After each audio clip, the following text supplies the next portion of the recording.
Olá, estudantes, tudo bem? Nessa videoaula vamos estudar sobre carregamentos e esforços sobre pilares. Os pilares são a sustentação da obra. Eles sustentam as vigas e as lajes. Espero que você tenha boa aula. Eu sou a professora Poliana Godoy e vou te acompanhar nessa videoaula. Até logo!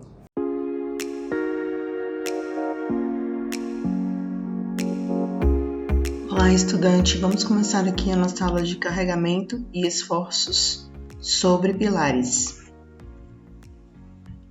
De acordo com o Porto 2015, a NBR 6118, que é a NBR que trata sobre concreto e procedimentos relacionados a concreto, diz que a definição de pilares é elemento linear com eixo reto vertical que possui força normal de compressão atuante.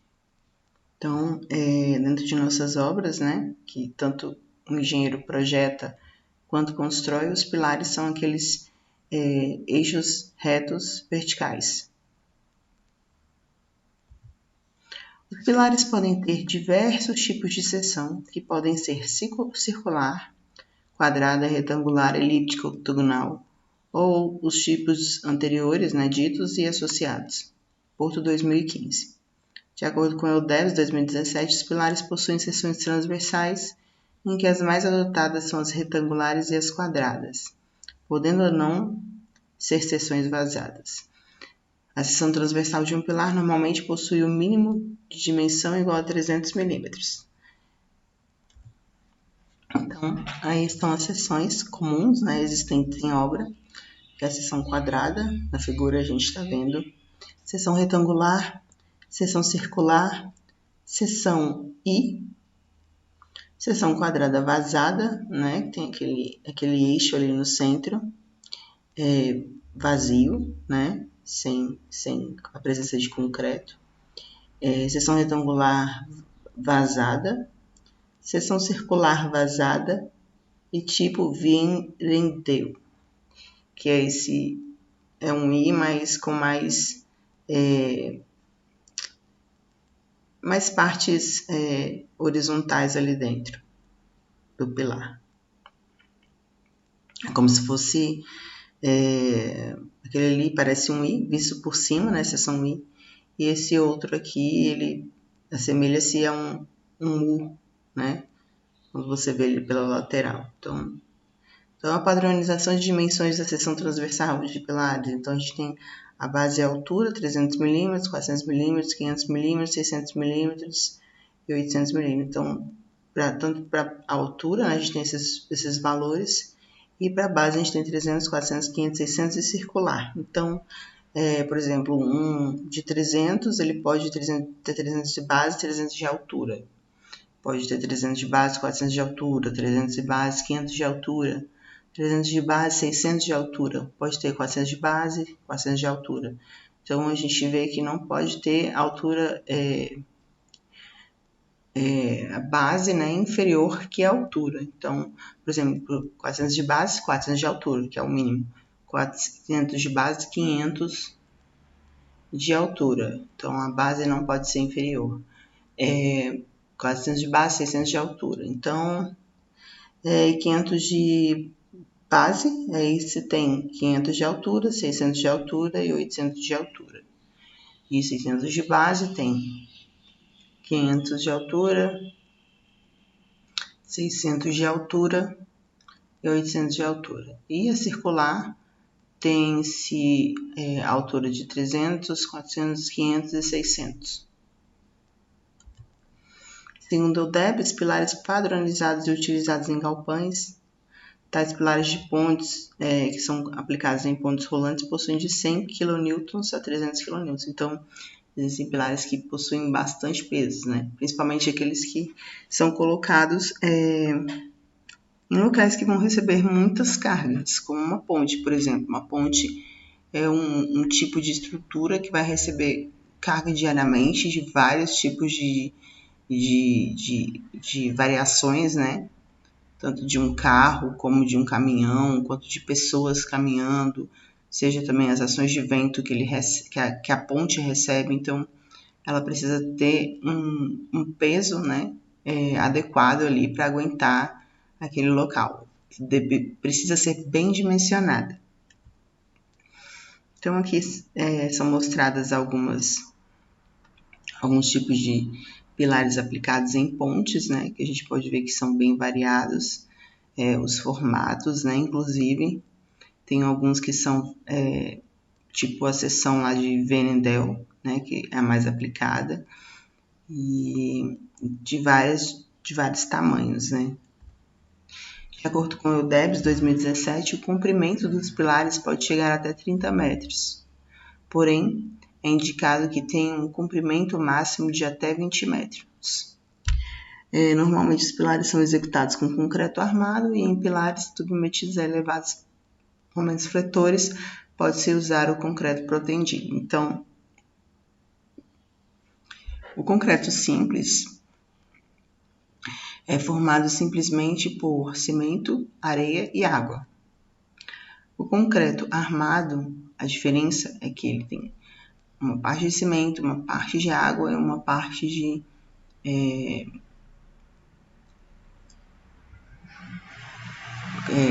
cimento, areia, água, e também tem os elementos que são as britas, né, que são colocadas. As britas também são acrescentadas. No caso do armado, a diferença é que existe, além desses componentes, existe também a parte de armadura, né, que são os aços para fazer ali o esqueleto daquele concreto. Já o concreto protendido, ele tem tudo que um concreto simples tem, né, mais o concreto armado também, que tem a armadura, e tem a proteção. A proteção são o quê? São cabos colocados ao concreto para ajudar aí no suporte, né, na capacidade do concreto. Ele aumenta a capacidade de suporte do concreto e a elasticidade, inclusive, ele permite com que haja uma certa elasticidade aí do concreto sem fazer com que ele se deforme. Então, essa é a diferença do concreto protendido para os demais. E, além disso, né, os concretos também armado, concreto protendido, eles também podem ter aditivos que são acrescentados ali para a melhoria do concreto, inclusive. Então, aqui a gente tem os elementos que são adicionados aos pilares, né, para ajudar ali na fixação e no suporte. São elementos como a almofada de apoio ali, que está mostrado no 1. São elementos que possibilitam a ligação entre viga e pilar, né, ali mostrado no 2. Saídas de águas pluviais também são acrescentadas, né, para que a água não escoe simplesmente pela estrutura também, porque podendo prejudicá-la. Então, ali no número 3, a gente vê essa saída própria, né, para passagem, inclusive, de tubulação, dependendo de se existir onde a estrutura está sendo montada. O 4, a gente vê a redução da seção para ligação viga-pilar. O 5, a gente vê o consolo para ligação viga-pilar. Então, é muita coisa colocada ali para possibilitar essa ligação, né? E dar o suporte para a ligação feita entre viga e pilar. Consolo trapezoidal para apoio de viga, que é o número 6. E os consolo retangular, que é o número 7.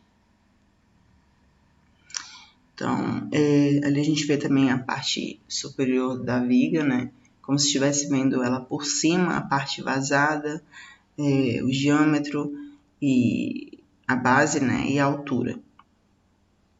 Que é o que a gente viu na tabela anterior com relação à altura mínima e máxima, que é vista por cima, né? E o comprimento é o tamanho mesmo do pilar. Então, o A ele tem de 400 a 600 milímetros normalmente, o B de 400 a 800 milímetros normalmente, e esse diâmetro aí vazado, da parte vazada vazia, tem de 200 a 250 50 milímetros. O dimensionamento de seção a flexão composta e a flexocompressão oblíqua faz parte do cálculo estrutural, que deverá ser feito em pilares, sendo comum a explicação desses cálculos em livros que trazem sobre concreto armado ou também muito comum em normas técnicas da Associação Brasileira de Normas Técnicas, a ABNT. Então, é importantíssimo que o profissional, né, o calculista ou o engenheiro, ele tenha acesso a essas normas para verificação dos cálculos com qualidade, inclusive, né?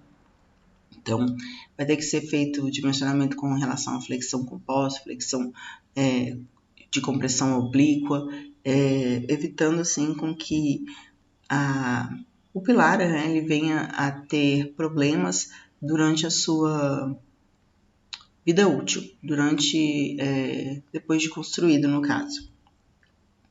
Então, aqui a gente está vendo a seção transversal de um pilar, né, de concreto armado, onde base ali esse lado da frente e a altura, o lado lateral, né, como se a gente estivesse vendo de uma posição tridimensional.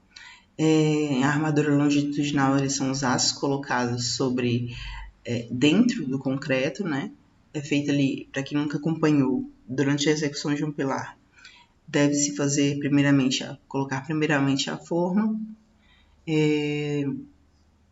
devidamente escorada, e aí coloca-se a armadura dentro dessa forma, né? Montada já, e depois coloca-se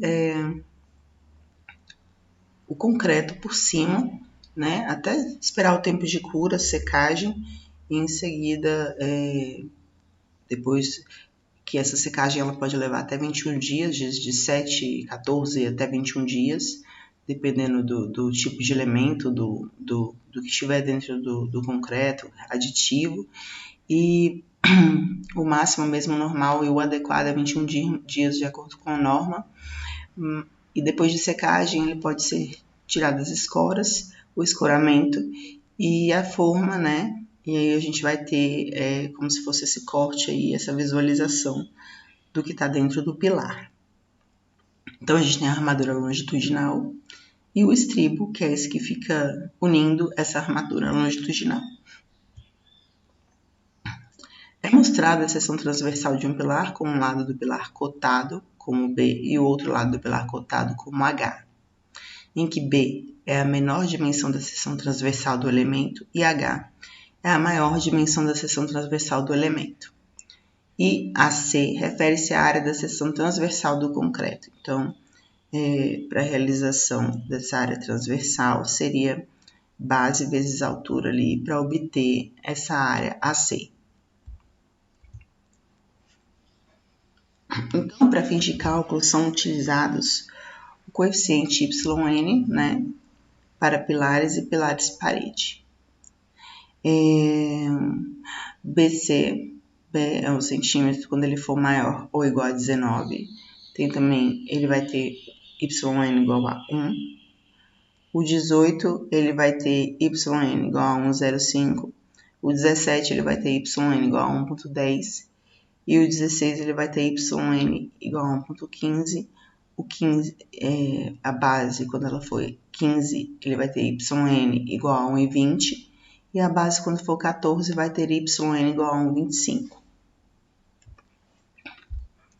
De acordo com o Porto, né, ele fala que a informação obtida da ABNT, Associação Brasileira de Normas Técnicas, diz que YN é igual a 1,95 menos 0,05B, que já é pronta, já é uma equação pronta, né, que eles conseguiram aí desenvolver durante cálculos de dimensionamento de pilares. Então, B é a menor dimensão da seção transversal, conforme já falado, expressa em centímetro, e o coeficiente YN ele deve majorar os esforços solicitantes finais de cálculo quando do seu dimensionamento. Então, ali saiu botar a página, mas desconsiderem. Então, ele deve ser majorar os esforços, né? Então, aqui, por exemplo, Se tivesse um B igual a 1, seria 1,95 menos 0,05, que seria um YN igual a 0,05 vezes 1, 1,95 menos 0,05, seria 1,9. Mas, porém, né, eu só tenho um tipo, não existe a base como 0,05. Vamos pegar aqui um exemplo, mesmo para a gente ver o que a gente obtém. 0,05 vezes 18 é 0,9.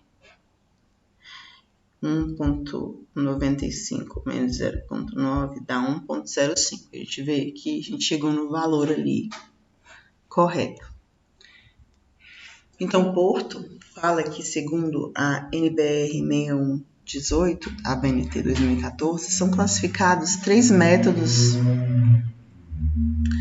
para a forma estrutural em que os pilares poderão ser dimensionados. Então, tem o método geral, o método do pilar padrão com curvatura aproximada e o método do pilar padrão com rigidez capa aproximada. Então, para fins de cálculo e verificação da estrutura, são utilizados esses 3 métodos de acordo com a NBR 6118. Então, para calcular as armaduras mínimas, né, inicialmente durante o dimensionamento, que é o que a gente vai ter que fazer, além do cálculo da seção, de YN para verificação ali, se está tudo certo com a seção do pilar, as armaduras mínimas elas deverão utilizar a seguinte equação. A S mínima é igual a 0,15 ND sobre FYD. Então, essa equação ela também é retirada da norma. Então, esse valor ele fica aproximadamente igual a 0,004 AC, que é a área da seção transversal que a gente viu anteriormente.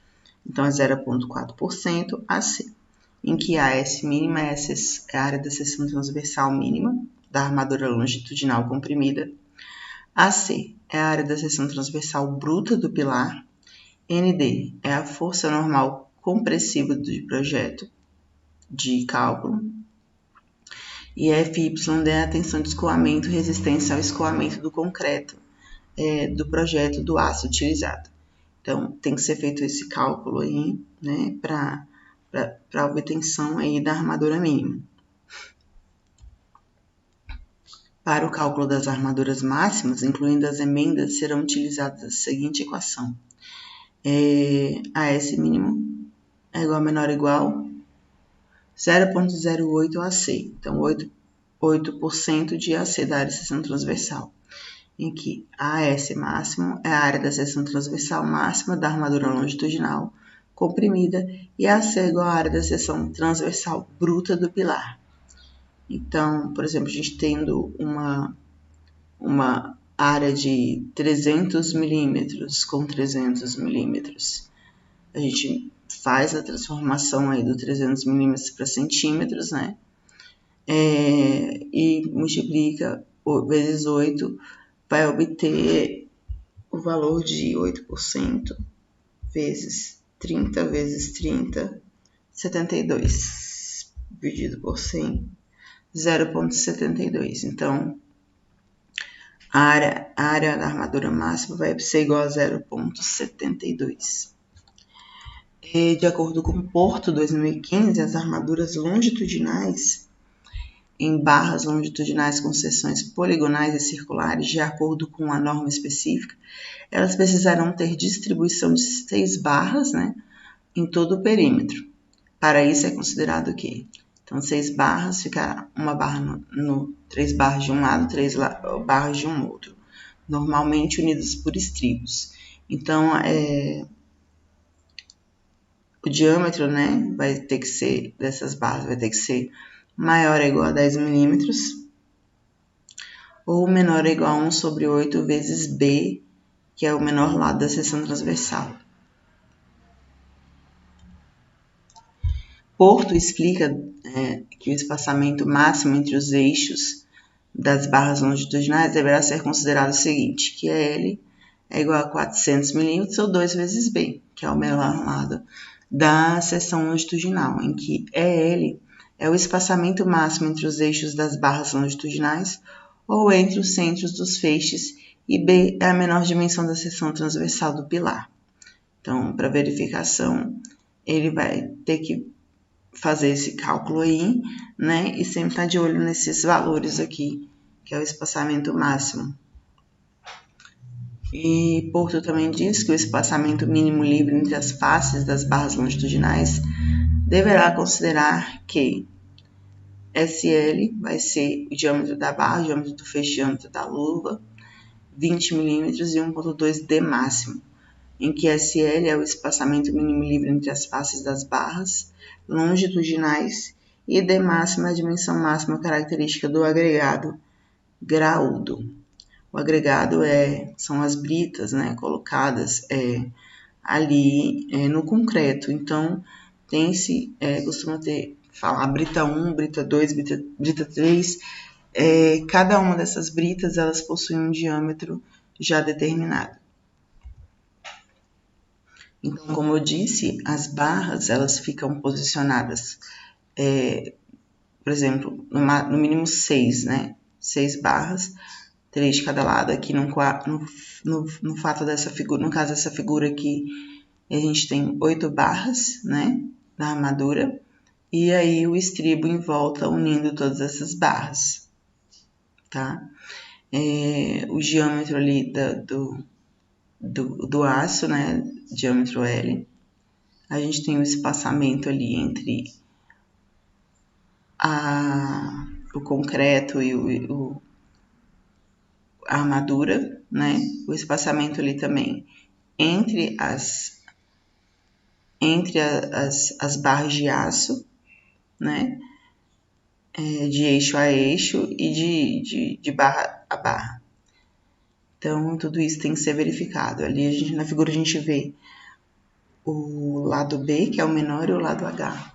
Então, além das armaduras longitudinais, deverão ser verificadas armaduras transversais, com base em normas técnicas da BNT também, especificamente a norma B6118, que é a mais consultada e aqui tem todas as informações necessárias para trabalhar com concreto armado. Então, Porto 2015, ele diz que os pilares deverão ter estribos e para se saber o diâmetro que deverão possuir é preciso considerar o seguinte, que o diâmetro do estribo vai ter que ser menor ou igual a 1/4 diâmetro do aço, né?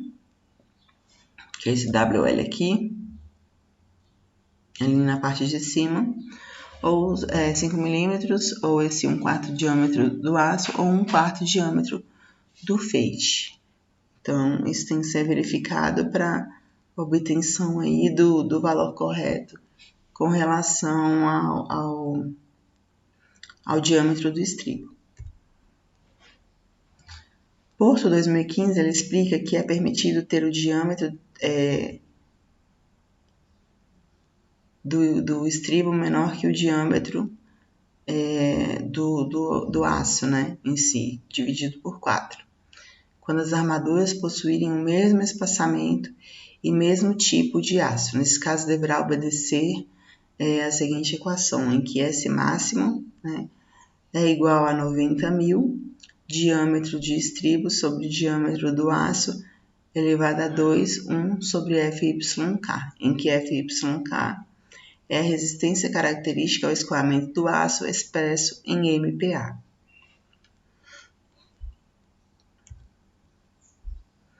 Para Porto, deve-se considerar a direção do eixo do elemento para a definição de espaçamento entre os estribos, através dos seguintes dizeres, onde né, é menor ou igual a 200 mm, menor ou igual a B, ou menor ou igual a 24, o diâmetro do aço para CA25, e 12, diâmetro do aço para CA50. CA50 é o tipo do aço. Então, em que B é a menor dimensão da seção transversal do pilar.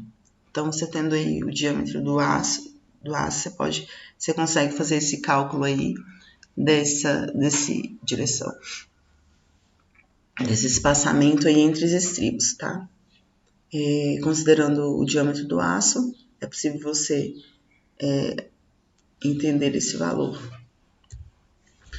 Então, a flambagem, além disso, né, de todos esses espaçamentos da armadura que acabamos de ver,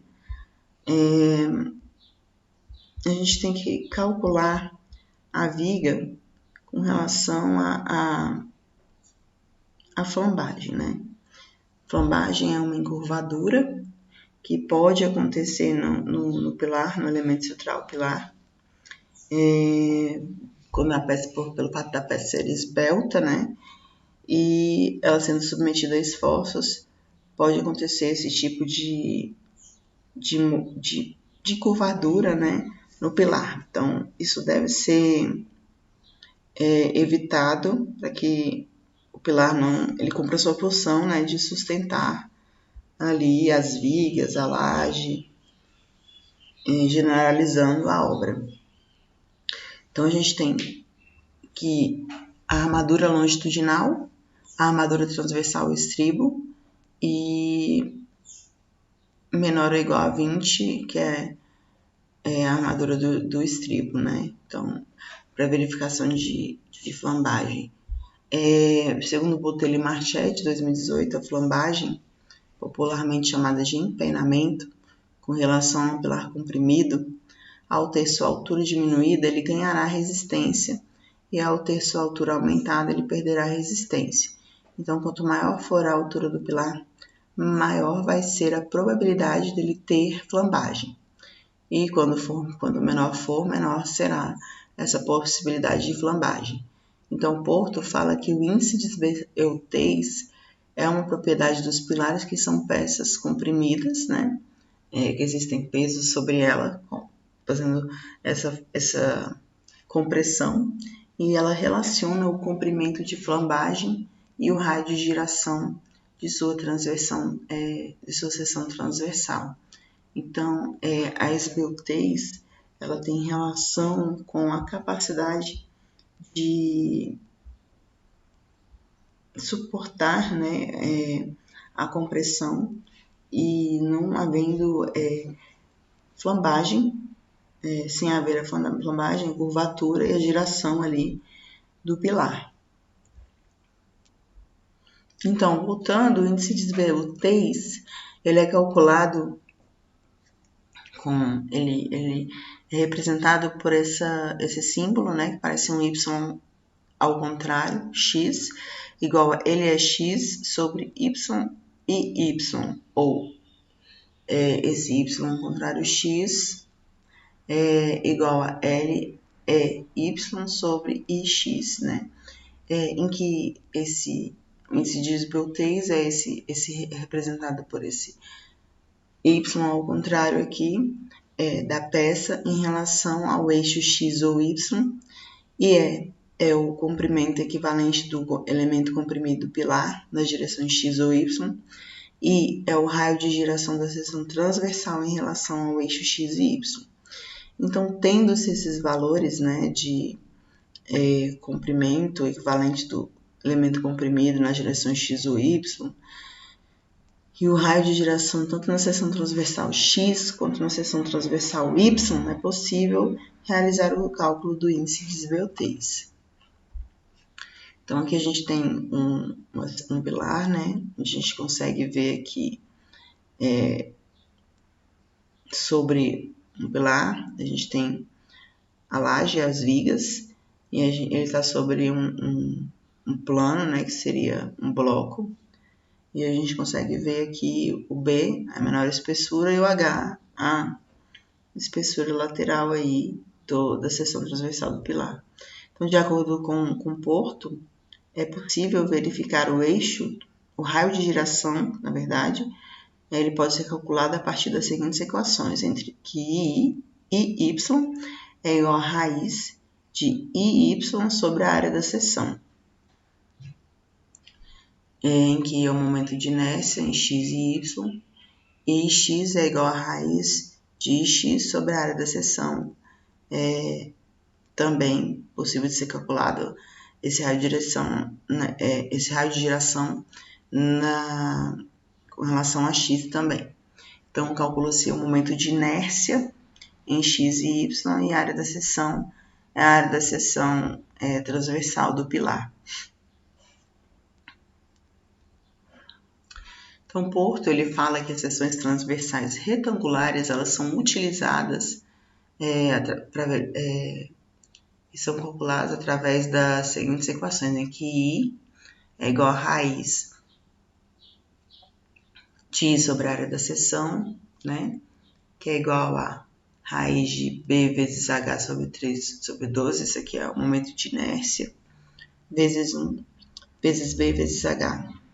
Então, a gente obtém que I é igual a H sobre raiz de 12, simplificando aí a equação. Então, Y, o índice de Beltase vai ser igual a LE sobre I, que é igual a LE sobre H, né? Então, o índice de Beltase é LE sobre H sobre raiz de 12. Então, o índice de Beltase, de forma simplificada, ele vai ter a seguinte equação: LE raiz de 12 é igual a LE raiz de 12 sobre H. Então, Porto, ele diz que o comprimento equivalente determinado na NBR 6118, ele deverá levar em consideração o seguinte, que LE é menor ou igual a LO mais H, ou LE é menor ou igual a L, em que LO, né, é a distância entre as faces internas dos elementos estruturais que vinculam o pilar, H é a maior dimensão da altura da seção transversal do pilar, I é a distância entre os eixos dos elementos estruturais aos quais o pilar ou trecho dele está vinculado. L é a distância entre os eixos dos elementos estruturais aos quais o pilar ou trecho dele está vinculado. Então, Porto, ele diz que a norma NBR 6118 fala que os pilares precisam ter índices de Beltase com valor máximo igual a 200. Quando o elemento tiver força nominal inferior a 0,10 FCD-AC, poderá ser o índice de Beltase superior a 200. Então, no caso, o índice de Beltase, para ser um pilar, né, que suportará os esforços, o carregamento, as flexões, e não irá flambar, ele deverá ter no máximo um índice de Beltase igual a 200. Tendo uma força normal inferior, né, que deverá ser calculada, 0,10 é igual a FCD-AC, ele poderá ter um índice de Beltase superior a 200, mas normalmente é 200. Segundo Porto, a classificação dos pilares, eles podem ser classificados quanto ao tipo, né? A classificação eles podem ser com relação à base, no índice de Beltase, ela é vista como pilares curtos, ele tem um índice de Beltase menor ou igual a 35, pilares medianos, esbeltos, eles têm um índice de Beltase entre 35 e 90, pilares esbeltos, eles têm os índices de Beltase entre 90 e 140, e pilares muito esbeltos, eles têm um índice de Beltase entre 140 e 200. Então, para a realização do cálculo estrutural, deverão ser realizados os cálculos mostrados no decorrer deste capítulo, para identificar, né, as principais propriedades que os pilares possuem e dimensioná-los visando a obtenção de dados que trarão segurança para a estrutura e, consequentemente, para toda a obra. Então, vamos revisar tudo de novo, né, antes de a gente finalizar a aula. Então, como vimos durante essa aula toda, e revisando, os pilares são elementos lineares, retos e verticais. Eles podem ter diversos formatos, seja circular, quadrado, retangular, elíptico, octogonal, ou outros tipos ditos anteriormente. Juntamente, podem ser outros tipos associados, né, desses ditos anteriormente. É normal que o pilar possua dimensão igual a 300 milímetros. Aí estão os tipos de seção existentes nos pilares, né? São seção quadrada, retangular, circular, seção I, seção quadrada vazada, né? Também tem aquele espaço vazio ali no centro, seção retangular vazada, seção circular vazada e tipo VND. Então, aqui estão as dimensões da seção transversal do pilar. Lembrando que a base ela não pode ser menor do que a altura. Então, sempre que tiver uma base, inicia-se com a altura do mesmo tamanho para cima, né? E aí, nessa tabela, a gente vê que é normal ter alturas de 300, 400, 500, 600 e 800. E a base de 300, 400, 500, 600 é circular. Existem pilares, né, em pontes que possuem o peso entre 100 kN a 300 kN. Existem também diferenças com relação a pilares tanto de base quanto altura, comprimento, em relação a pilares de pontes também, que são os casos excepcionais, né, que são estruturas que vão aguentar muito peso diariamente. Então, é normal que pilares cheguem a 30 metros de altura, mas é indicado que eles tenham um comprimento máximo de 20 metros, exatamente também para evitar também problemas de flambagem, que a gente estudou, né?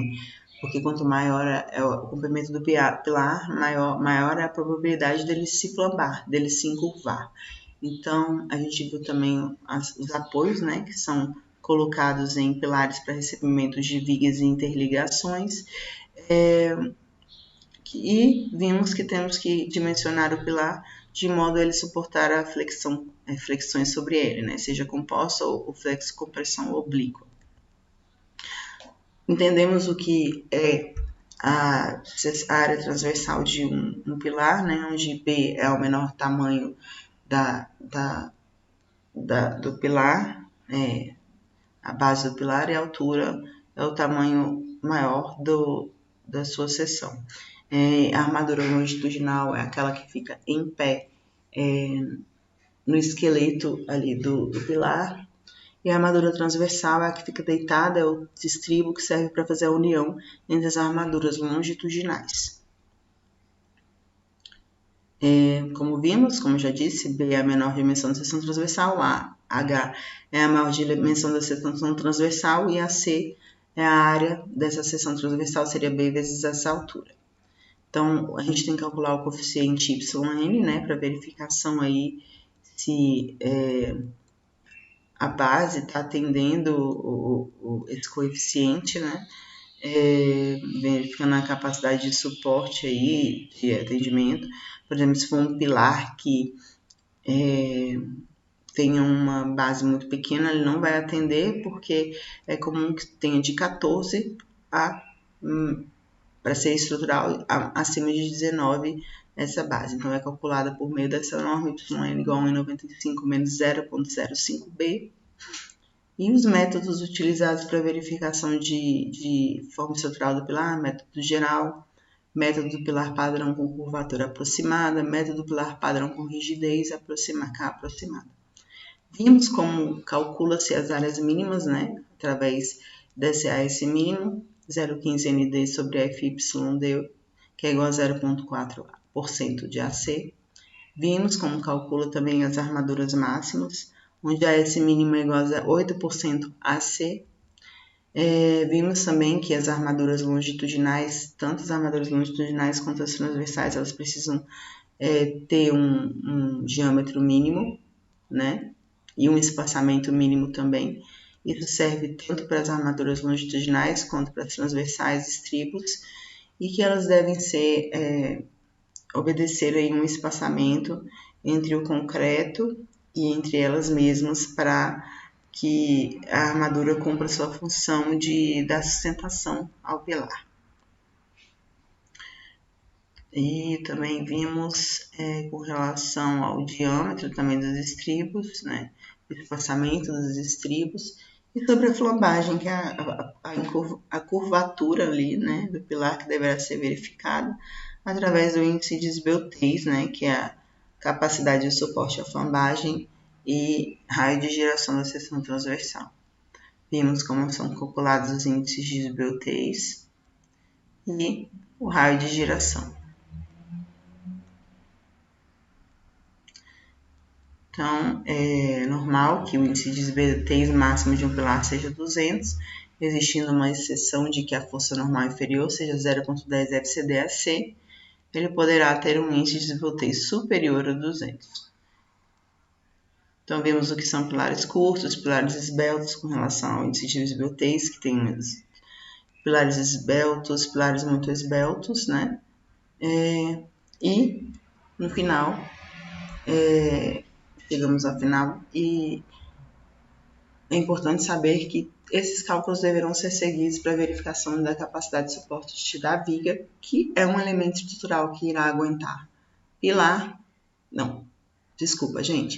Vimos com relação à capacidade de suporte do pilar, que é um elemento estrutural que irá suportar a viga, a laje, as paredes sobre a laje, todos os pesos que estiverem sobre a laje. Então, o pilar é um elemento que recebe todos os esforços advindos de laje, viga e repassa para a fundação. Então, é um elemento totalmente essencial na obra, que tem uma grande participação e importância ali, então ele vai ter que ser bem dimensionado. Para finalizar, a gente verificou aqui a norma NBR 6118, projetos de estrutura de concreto 2021, Botelho Concreto Armado Eu Te Amo 2018, Eudebs Concreto Pré-moldado 2017, Porto Curso Básico de Concreto 2015 e as normas 6118, né, que não está aparecendo aqui, mas foram utilizadas e verificadas através do catálogo do site da abnt.com.br.